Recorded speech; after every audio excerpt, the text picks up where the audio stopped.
Welcome everyone to another edition of Tell Me Thursday. I'm Fletch, and as always, I have along with me AP. How are you going, AP? Good, buddy. Sun's just come out. It's a nice fresh day. It's all happening. Yeah, we've had a bit of a storm. We even had a tornado warning going at one point. A tornado warning. But it's beautiful and sunny right now, but I do live in Auckland, so in 5 minutes, you'll probably start to hear a downpour. That sounds like Melbourne. That's good. I'm really happy to tell you as well, AP, that I actually have the right name tag for you today.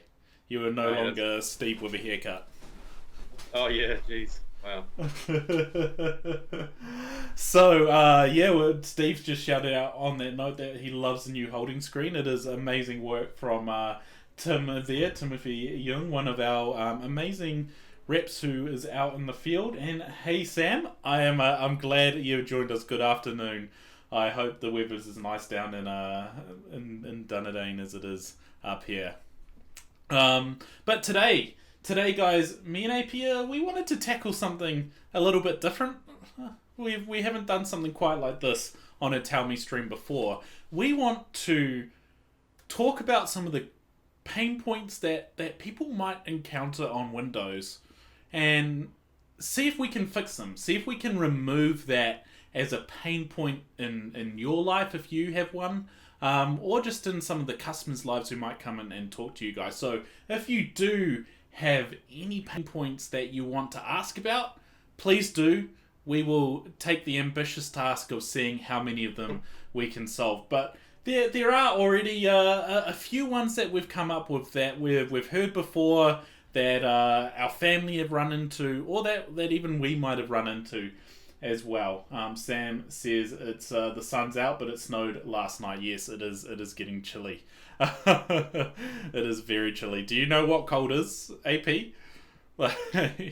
I did recently do a small amount of camping in a van, and it was 1 degree overnight. So I think I've had a taste test, but I'm not living with it at the moment. So That's good. I really can't complain. That must have been a record low in Aussie.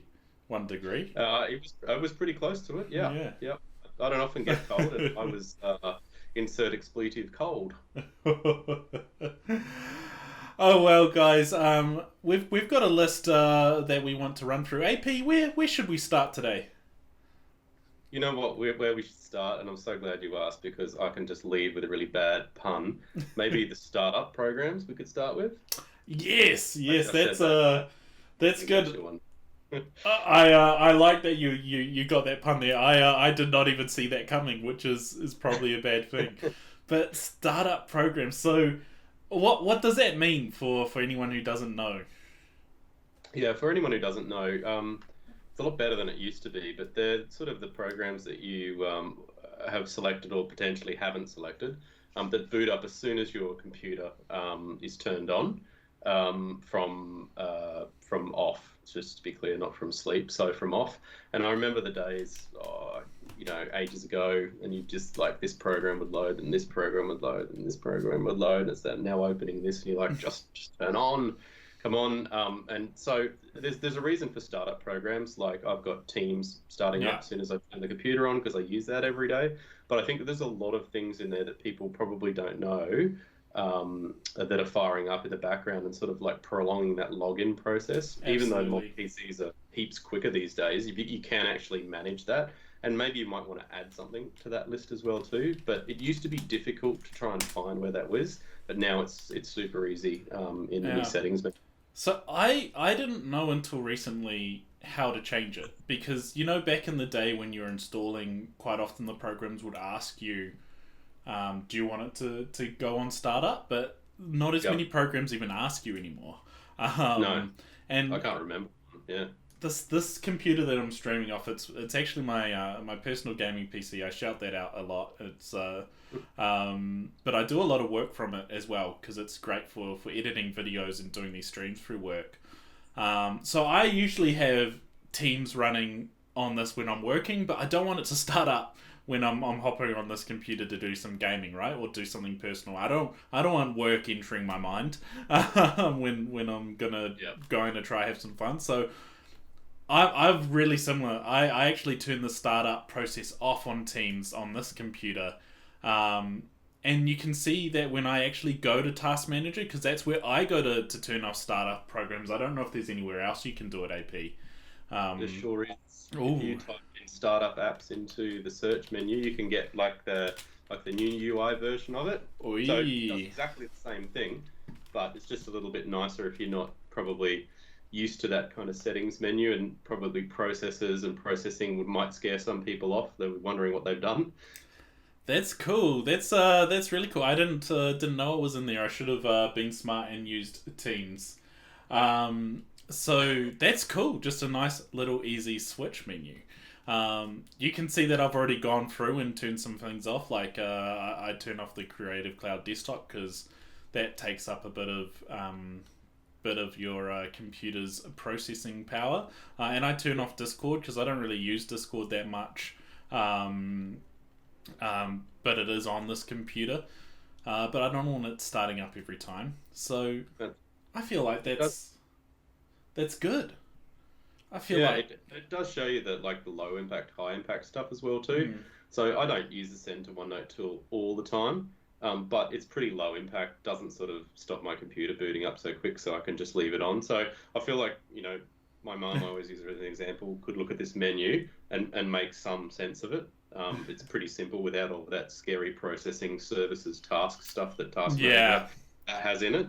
It is intimidating. It is intimidating, and it doesn't show up as well on what Task Manager will look like for most people. They actually have to click those more details. So there's a few little steps to get there if you are going through that way. But just tell your customer to do what we always recommend.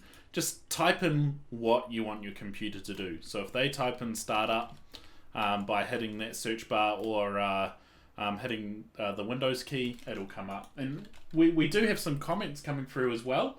Tim,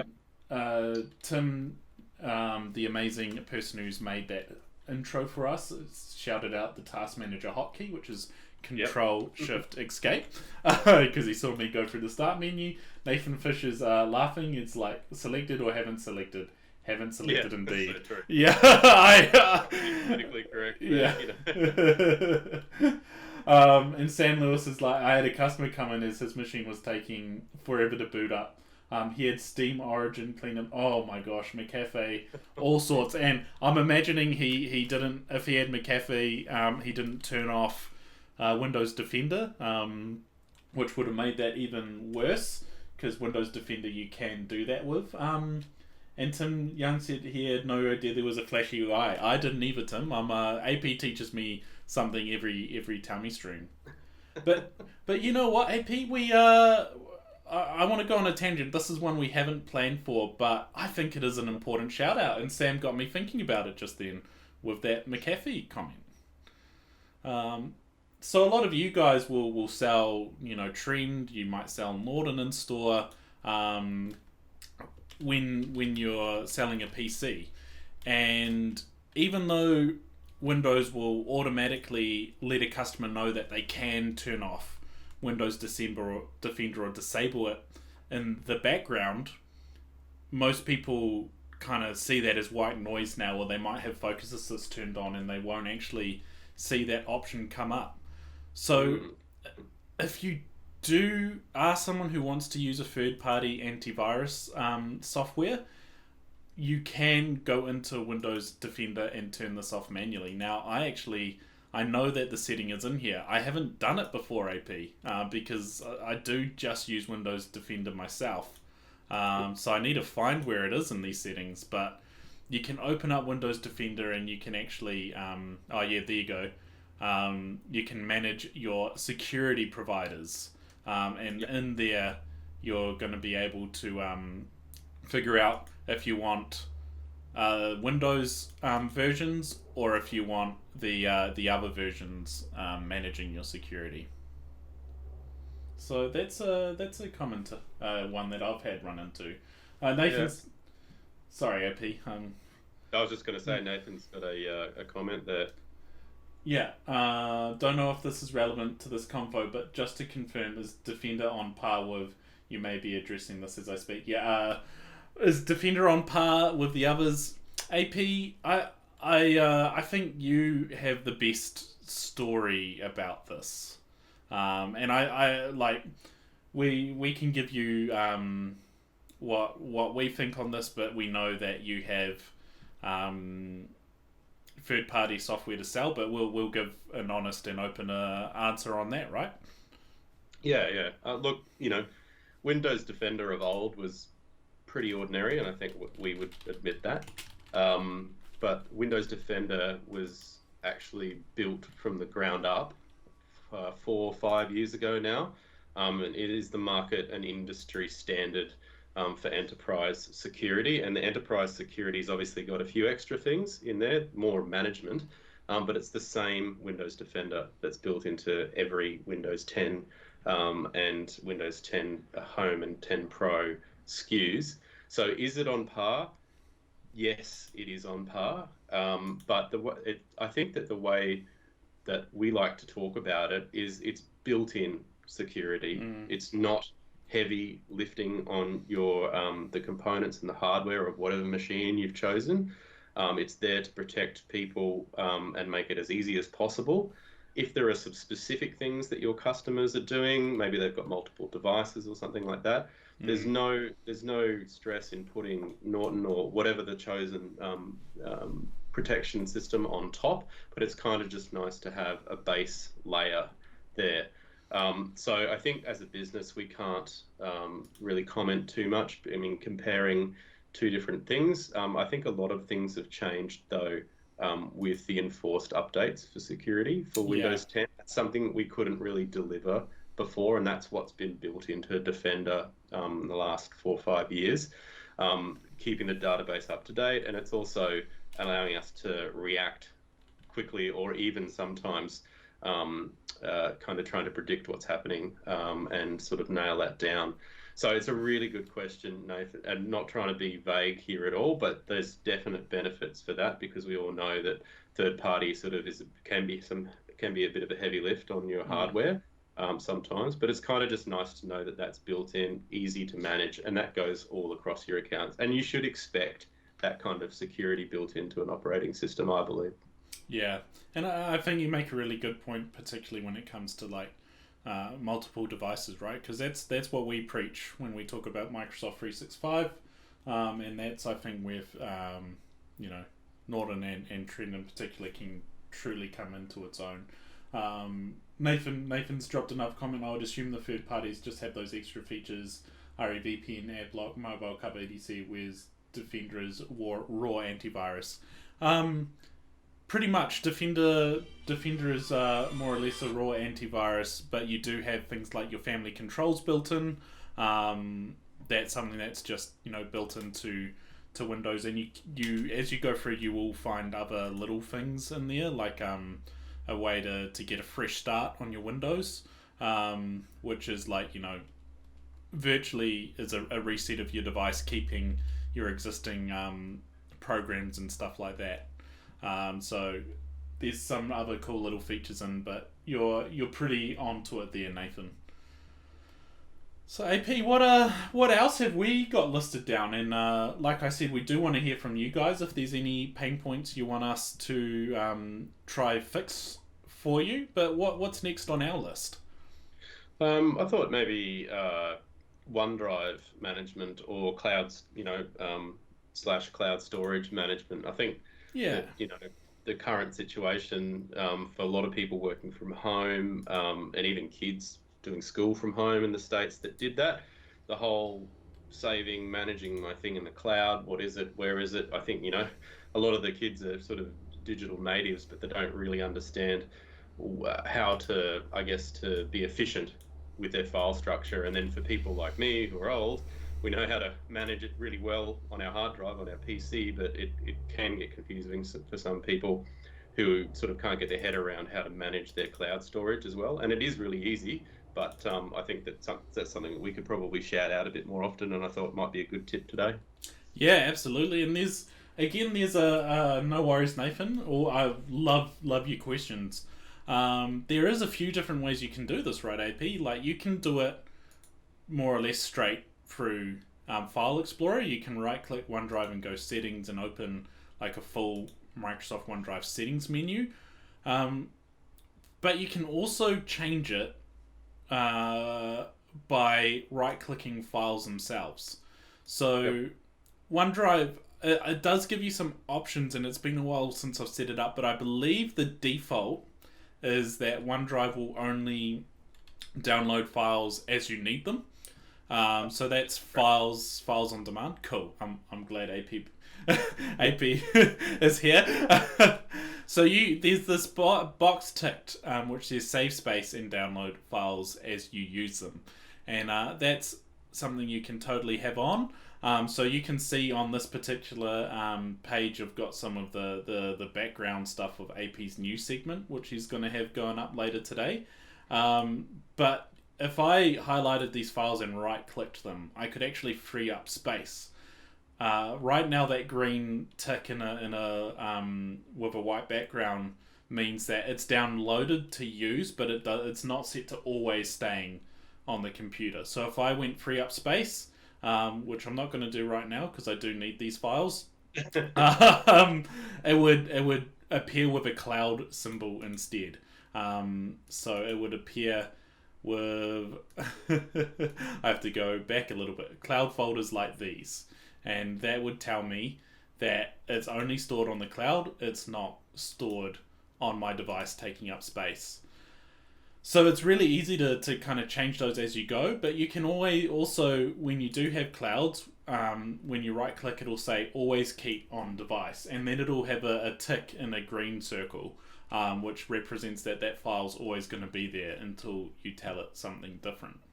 And there's like little things that shoot off of this, right, AP, which we can shout out, and I think you will know. Test it on the image. Good shout. So we will free up some space, and boom, you see it did a little syncing symbol, and now it's on the cloud. And now if I right click and say always keep on device, now all of a sudden we've got that full green circle with the white tick in the middle. So it's as simple as that. But yeah, AP, what are some of the other cool things that you can see through the settings menu related to that? Yeah, through the settings menu for OneDrive, I can't see on your screen at the moment. Oh, sorry. No, it's all good. I think in sync settings, you can actually optimize the performance of those folders as well too. So if you are very document heavy, I think the standard is just for general documents. But if you've got photos folders, you can actually assign the management for that folder to be best for photos. So it'll align it in date order, and also it'll render with thumbnails a little quicker than the general documents, style that OneDrive is set up for. And also, you can set it to sync at different times as well too. And what's great, I think, about when we're talking about OneDrive, especially for people who are working and especially for kids, you can have your school OneDrive and you can have your personal OneDrive in the same file structure. That's really, really cool. That is cool. So you don't have to relearn how to do that. And I was just talking to my parents this morning who are teachers, so Education Queensland, doing the whole online thing now. My dad's been using computers for a while, so he understands the hierarchical file structure that's been around forever. And sort of the penny dropped when I said, well, Dad, instead of having the H drive at school, the H drive is just somewhere else now, but you manage it just like you would if there's a USB stick in your computer. He's like, oh, right, well, that totally makes sense, rather than having to sort of think about, exponentially about where is my data going, And I think the more space and the speed that we have with the cloud, I know I've had to switch to be able to use it in that space to make sure that I go in my office programs, I've set default save to cloud, all of that kind of stuff. So now I'm really, really dependent on it, which is awesome because that's the way it should be. Yeah, and Tim's just shouted out the way you can select the specific files when you're choosing whether they're available or not as well, which is super handy. And the other thing that I like, and it might not be It might not matter for everyone, but it is a pain point for me. I actually need to get another hard drive in this desktop, so I'm very conscious about how much OneDrive stuff I have downloaded on my computer, and through settings I can actually see it. So I can see that I've only got 32 gig out of 502 gig downloaded on my PC, so it's not taking up too much space at all.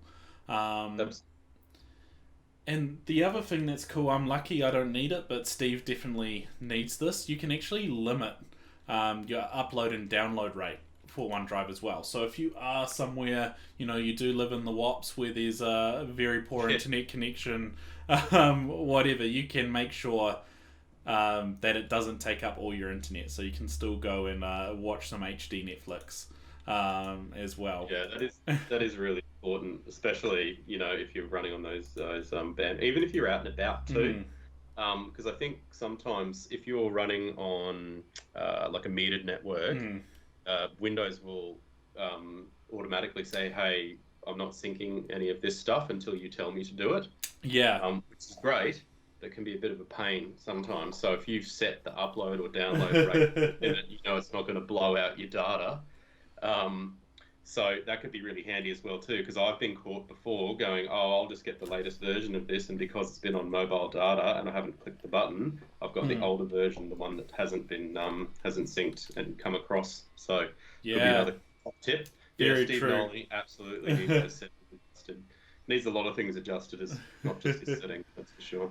So you can actually have it automatically pause as well when you are on those metered connections. So there's a lot of thought that has gone into OneDrive, and making sure that it's as pain-free as possible and as smooth an experience as possible for whoever is using it. Yeah. But we're not just going to stop there. There's times when you might find that your computer is doing things that aren't quite right, but you have no idea while they're doing them. And this definitely happens with people more often than some of us would maybe like to admit. But it's really, really easy to get around any issues that you do have. We have solutions that will solve 90% of the problems that you will encounter, and that is through the Troubleshoot menu in settings. So again, it's really easy. You can just use your search bar to find troubleshoot settings, but in here there are a boatload of different ways that you can troubleshoot your PC, and some of these are incredibly handy. The new ones. Some new ones. That's right. Like there's a lot. It's not just like troubleshoot computer. It's troubleshooting specific things, and 9 out of 10 times this will solve whatever issue you're running into. And I've had people who have called me up and they've had troubles with some of their Windows Store apps, like even Office apps, and they were just having trouble installing it. So they just clicked on the Windows Store apps one here. We ran the troubleshooter and it solved their problem. So it's pretty cool and it's pretty quick as well. I don't have any troubles, I think, from Windows Store, so it shouldn't detect any. But I want to put my hand up and say that I use it more often than not because it is just easier to do. If if plugging and unplugging mics or speakers, or especially when you're working across multiple things, or you've changed some, been on location and like using different Wi-Fi settings and ports and hotels and stuff, and sometimes the internet just won't work. Double click, troubleshoot, goes, yep, that's the problem. Resetting the adapter, bang, path of least resistance. It's got my vote. It's so good, and there's even a program compatibility troubleshooter in here, which is an important shout out. So it's designed to find and fix problems when you're running older programs. So programs that weren't really designed for Windows 10. You can even troubleshoot them through here. You just select the program you're having trouble with. Again, I don't really have any in here that are going to give me too much trouble. But you can run the troubleshooter, find out what the problem is. And AP, there's something else that you can do off the back of this, isn't there? Yeah, you can actually run the program in compatibility mode for like Windows 8 and Windows 7, I think. So you can actually set each application in there, and I've forgotten exactly, Fletch, where that is. Compatibility Well, mode. I just typed in compatibility mode and it's come up with a troubleshooter, so we'll just see if we can find it. Yeah, What? apps. Yeah. Sorry, I stumbled across this video this morning. I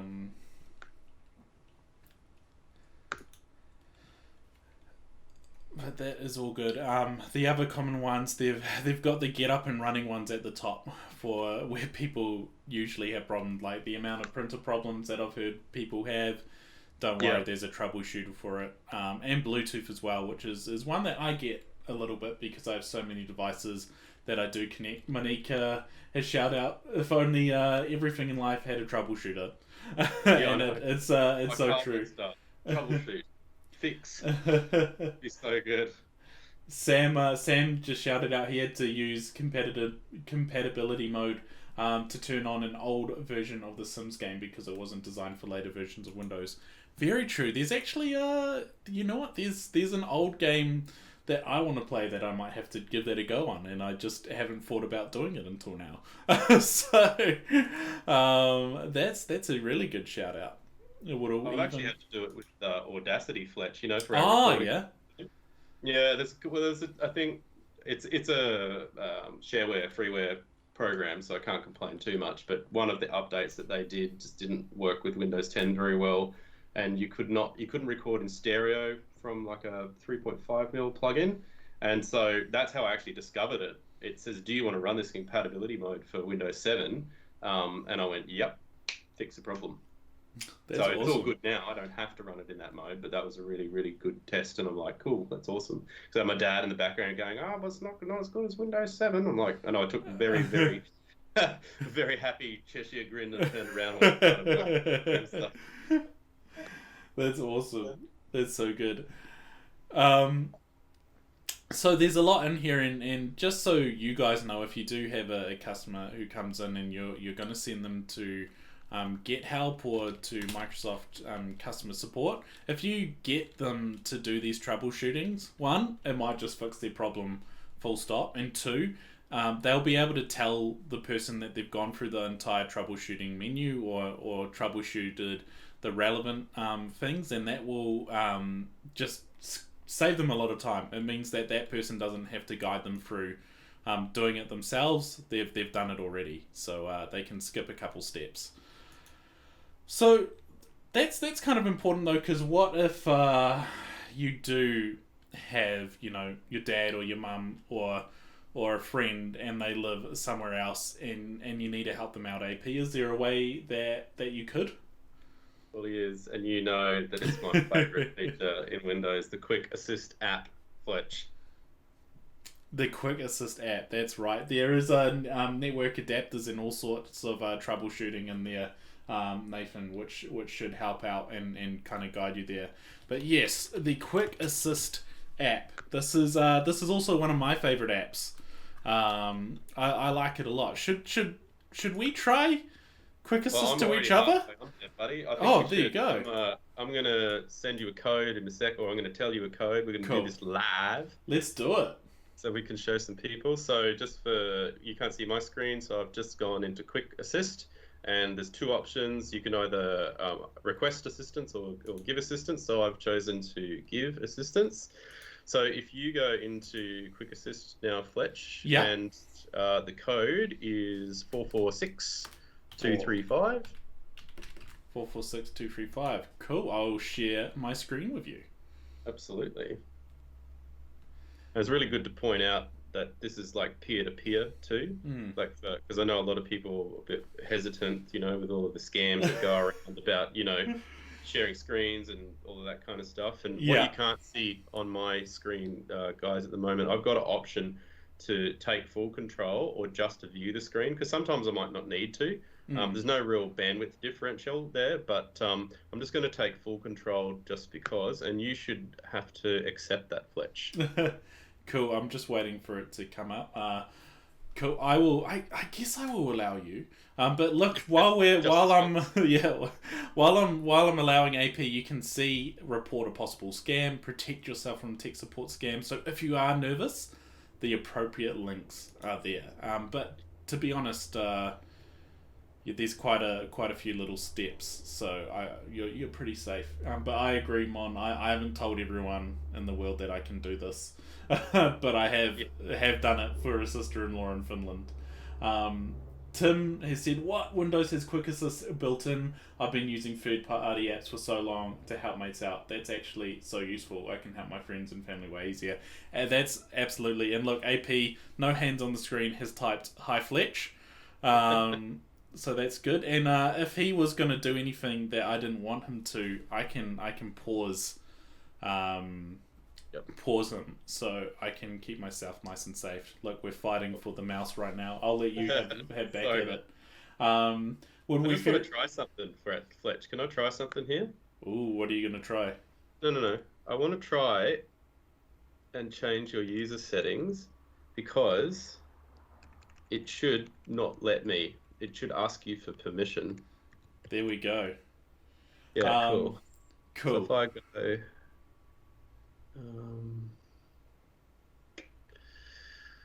That's the settings I want. Add a user or delete one? Yeah, see if it'll let me add a user. Because I know it won't let you run a program. Yeah. I just thought of user settings as something that might sort of talk, because I haven't got anything to install on your PC. But I was a story for the people. I was trying to help my friend install Office, and I actually double clicked the click to run. Yeah. And then my screen went blank, and I was like, "Oh, the connection's gone." And I talked to them after, and they actually said, "Oh, it said I needed to authenticate that because it's saying the person is trying to make changes to your computer. Do you want them to?" So that was pretty cool. That's true. Nathan said this is awesome because obviously there's remote access, which is a Windows Pro feature.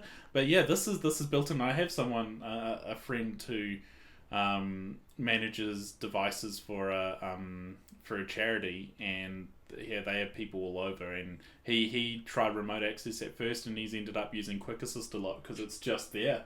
It's just there and easy. Sam Lewis can do this, Fletch, hopefully, unless my pen is not working. Oh, I'm trying to. Yeah, you can leave notes, right? Yeah, you can. You can also draw on the screen, and of course, because I'm trying to do a demo, it's not working, but that's okay. You can see it trying to do it anyway. Yeah, I can see your pen option. You can leave notes as well. And I think that this control here, so you can go straight into Task Manager, which is pretty handy as well. So you could go and maybe if you wanted to change the startup stuff, like we did at the beginning of the call, you can go do that. And you can also send instructions. So I can go. Yeah. So that'll come through hopefully in a sec. Might show up on the... So I'll just turn my instruction... Be better. Okay.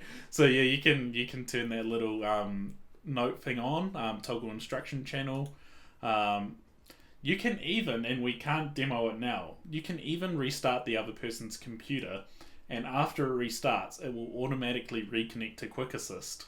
So if you're like running updates and stuff like that and they have to restart like that, that's one of my favorite features.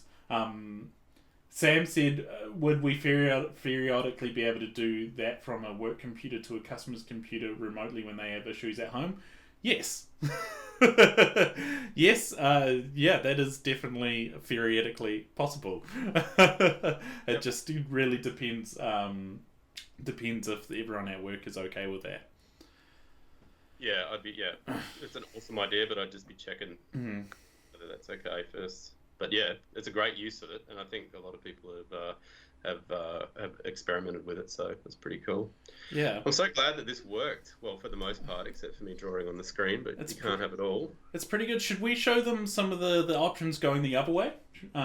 Should I just show them what the UI looks like, the user interface and stuff like that? Sure. Cool. So I'm gonna pause AP. He can't see my screen now. I'm gonna exit Quick Assist, and we'll try do the reverse just for a second, Okay. to show the other side as well. So I might need to drop off. We might need to make a new connection, bro. Okay, cool. Well, while you're doing that, I'm just gonna go assist another person. Yep.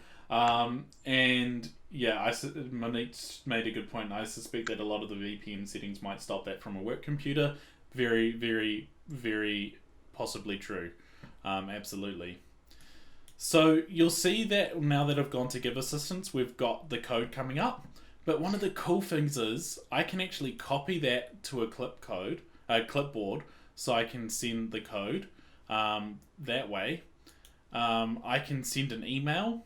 I can actually provide instructions, so it gives me a 1, 2, 3 step product instructions that I can give. And yeah, there's quite a lot of different things. So let me give AP this code. You ready, AP? Yeah, buddy. Cool. It's 489150. 489140. Oh, 150, sorry. 489150. My bad. 0. Coming through shortly. Yeah, there's some really good discussions going on in the comments. You guys are all over this. I'm glad we're showing this. I'm glad it's something that a lot of you guys see will be useful. There you go, buddy. Cool. So it will just take a second, and we should connect, right, AP? It'll just connect automatically for me. I think so. There we go. It's been a little while since I did it. So I'm going to take full control, just because AP's had control on my PC, so now I need to kind of have it back. Sure. You can see that, we're waiting for the share to grant permission, just like AP said. Is Fletcher M someone you can trust? Well... Probably not. Probably not. That's not the case. And yeah, I won't do much, guys, because AP's done a great job at covering it off. I just purely want to show you how the other side looks. So it's oh no. Of course you went there. I'm a Green Bay Packers fan, and as a fan of a franchise that's not the Patriots. Although there's there we go. We have Green Bay there at the start. So when I move my mouse over onto this window of AP's computer, you can see that it takes control of what he's doing. We'll just get it to the right place. Then up here, I can select monitor. So if there's more than one monitor, I can select that. I can do that instruction panel. There's a restart button. There's a task manager button, and there's even an end and pause button there too. And then you can do like a full size actual screen or those annotations too. So it's nice, simple, really, really easy interface to work with. So with that, I was going to change AP's screensaver, but I won't. We'll end it. And AP, did we miss anything from what we were planning on talking about today? Probably. Because we don't mind a chat. Yeah. But, actually, you know what? I think we've actually covered them all. Wow, we've done it right. We've done what we set out to do. Done our job. That's good. Thanks, Mon. I really appreciate that. She's just saying she's glad she was able to jump on the streams this week. That's awesome. I'm glad you were able to as well. We've had some great comments from you guys all on the stream today. And if you enjoyed this stream, then next week we will have Tell Me Tuesday and Thursday as per normal. And on Tell Me Tuesday, we will continue to give away prizes. So if you want to come along, we will be giving away 5 Microsoft beanies.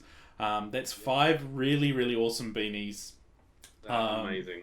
They're probably one of my favorite things we've ever made. And I always love the hoodies, but these beanies are the great. best quality swag I think we've ever got onto, to be honest. Thanks, Mel. Yeah, Thanks for sending me one looking too. real cold over there right now. So if Sam doesn't have one, hopefully he joins and asks a question Absolutely. and gets his head warm. You know what? I've seen where my daughter hid the beanie, so I can show it off. I was letting her wear it this morning. It is amazing. So come along, ask some questions, get interactive, and we will give away 4 of those beanies to the 4 people who come along and ask questions first. And if you want to see more amazing beanies, more AP, then come and check out our Facebook page this afternoon. He will be having his new segment. Sam Lewis says he's got 2 beanies, but not that one. Well, add it to the collection. It's so close. It's like just a step away for you now. So, AP, have you got any wise words to leave us with? Probably no wise words, mate, but I'm looking forward to the news broadcast. So hopefully there'll be some nice lols in there for people and a bit of an update about what's coming up next week. Absolutely. In the meantime, guys, make sure you keep it locked to ExpertZone. That's Microsoft's training website where you can learn about all the latest hardware and software from Microsoft and our OEM partners. Until next time, EZers.